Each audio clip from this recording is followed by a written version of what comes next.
안녕하세요. 책 읽는 프레아입니다. 오늘 리뷰할 책은 알랭드 보통의 현대사회 생존법입니다. 부제목은 불안정한 시대를 이해하고 평온함을 찾는 법입니다.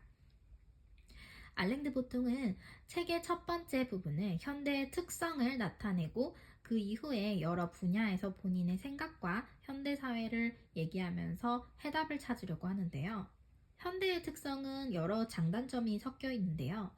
장점은 무엇일까요? 끊임없는 기술의 발전, 도시의 발전, 매우 빨라진 속도, 어느 정도 개개인의 생각과 방향이 이해되는 개인주의 사회, 그리고 진보적인 사고입니다.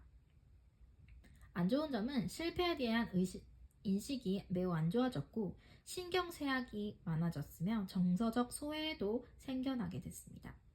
알랭드 보통은 이렇게 장단점과 여러 혼란이 공존하는 사회에서 현대를 이해하는 것이 바로 치료법이라고 얘기하면서 여러 분야에 대해서 시작하게 됩니다.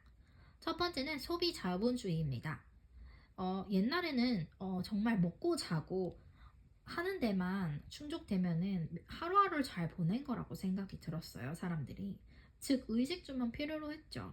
하지만 산업혁명을 통해서 여러 물건들이 대량 생산이 되면서 소비에 대한 개념이 매우 높아졌어요. 소비자의 다양한 취향이 생기게 되었고, 지금은 국민 총 소비량 이런 데이터들이 굉장히 중요하듯이 이 소비라는 것이 현대의 사회 경제적 현실의 기초가 되는 데이터가 됐어요.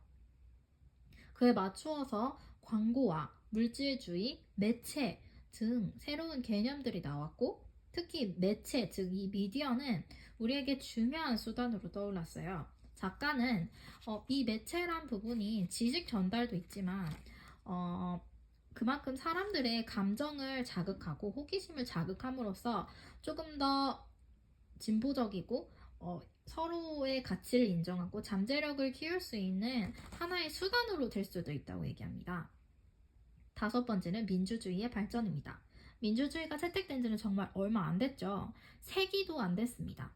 조상들이 이렇게 어렵게 쌓아온 민주주의가 어떻게 보면 부패한다는 얘기도 많이 들리고 실제로 그러한 사건 사고들이 많이 일어나고 있죠.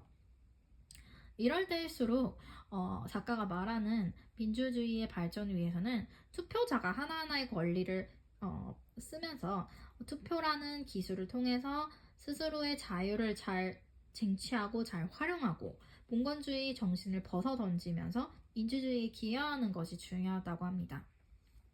그리고 나서 또 다른 개념인 가족과 사랑 그리고 성에 대한 고차원적인 개념들이 더욱더 발전하게 됐습니다. 아홉 번째는 외로움입니다. 열 번째는 일입니다. 우리 매일매일 일하면서 살죠.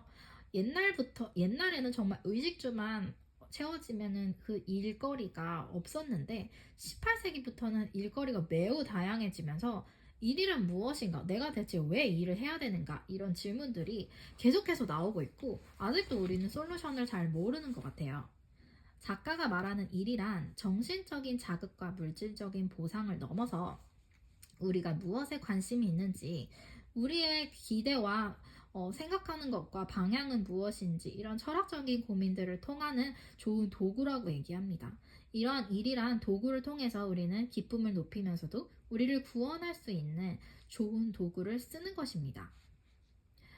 그리고 아까 말씀드렸던 외로움이 곧 나쁜 것만은 아닌데요. 12번째인 조용한 삶과 연결되기 때문이죠. 현재가 이렇게 바빠지고 혼란스러웠는데도 조용한 삶은 더욱더 개념이 확장되게 되었습니다. 내향인은 비록 여러 신나고 외향적인 일들과 반대되는 곳에 있지만 이런 내향인들이 추구하는 고요함, 절대적인 본인의 고독 이런 것들은 개념이 더욱더 존중되어야 하고 이런 것들에서 오히려 잠재력을 발생할 수 있기 때문에 작가는 조용한 삶에 대한 개념을 굉장히 중요시 생각합니다. 13번째인 바쁨입니다. 현대사회는 바쁜 것을 매우 좋아하죠. 어떤 연예인이 TV에 나와서 저는 4시에 일어나서 10시에 잠들어요. 이렇게 하고 이렇게 끊임없이 무언가를 하고 나태한 것을 싫어하게 됩니다. 현대사회는. 하지만 작가는 이런 바쁜 것보다도 바쁜 거를 넘어서 본인이 바쁘다면 그런 중요성들을 우선순위죠. 우선순위들을 재분배하고 균형 잡힌 삶을 살아나가는 것이 더욱 중요하다고 얘기합니다. 14번째는 추함입니다. 어글리니스죠. 정말 추하다는 거예요. 작가는 건축 분야를 비교를 하면서 현대사회가 추함도 많이 늘어났다고 하는데요. 우리가 프랑스나 이탈리아, 우리나라의 아름다운 한옥만 봐도 건축들이 굉장히 옛날에는 그 하나하나의 조상들의 생각과 그런 정신들이 배어 있잖아요. 하지만 지금은 어떻죠? 우리나라만 봐도 아파트랑 굉장히 많은 똑같이 생긴 건물들이 있죠. 작가들은 이런 독창성과 창의성이 하나도 존재하지 않는 현대사의 추함에 대해서 얘기하면서 우리가 이럴수록 독창적이고 창의적인 것은 무엇인지에 대해서 고민해야 한다고 생각합니다. 15번째는 교육입니다. 교육은 정부의 역할이 굉장히 중요한데요. 현대사회는 안타깝게도 쓸모 있는 분야를 교육하는 거에만 관심이 있습니다. 하지만 작가가 말하는 진정한 교육이란 한 인간의 잠재력을 기르고 정서적인 절망으로부터 차단해주는 좋은 툴이라고 생각하고 그럴수록 다양성이 더 부각된다고 얘기합니다. 16번째인 완벽주의도 현대사회에서 많이 다루고 있는 거죠. 하지만 작가는 완벽주의보다도 불완전함을 스스로가 잘 받아들이는 것이 아주 중요한 과정이라고 얘기합니다. 17번째인 과학과 종교입니다. 천년의 긴 중세의 시대 동안은 종교란 것은 정말 건드릴 수 없는 굉장히 높은 차원의 높은 그 권위를 갖고 있는 것이었어요.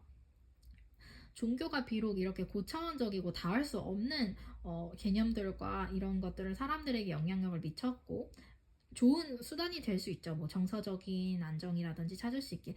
하지만 작가는 오히려 과학도 정신적인 풍요를 가져다 줬다고 얘기합니다. 지금만 보더라고 해도 과학으로 통해서 우리가 많은 현대사회에서 편리함을 누리고 있고 오히려 그 편리함이 너무 많아져서 우리가 시간이 너무 많아지고 외로움이 더 많아짐으로써 우리는 그 시간을 헛되이 보내기보다는 반복되는 일상 속에서 우리의 기술 발전으로 통한 우리의 여유를 잘 활용하는 것이 중요하다고 얘기합니다. 18번째인 자연에 대해서 얘기해 볼까요? 저는 자연 분야에 특히나 관심이 많은데요.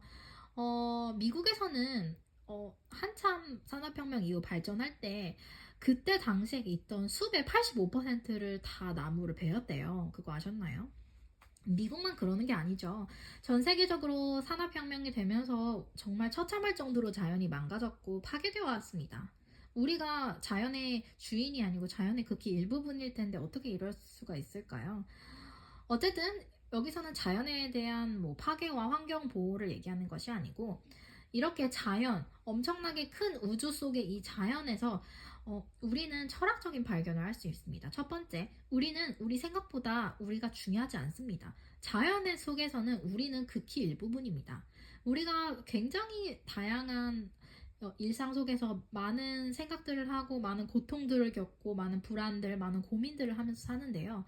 이럴수록 우리는 자연의 극히 일부분이며 정말 이런 고차원적인 생각을 통해서 좀 더 좋은 솔루션을 생각하고 좋은 감정들을 다스리는 것이 중요할 것입니다. 두 번째는 자연이 우리에게 주는 메시지는 태어나고 죽는 건 너무나 자연스럽다는 것입니다. 내셔널 지오그래픽 이런 채널들을 보면 야생동물들이 하루하루 식량을 구해서 먹고 살고 누구한테 물어뜯겨서 죽고 하는 게 굉장히 너무 자연스럽잖아요. 너무 감정이입을 해서 볼 것보다는 이렇게 생명이 태어나고 죽는 건 너무나 자연스럽다는 것입니다.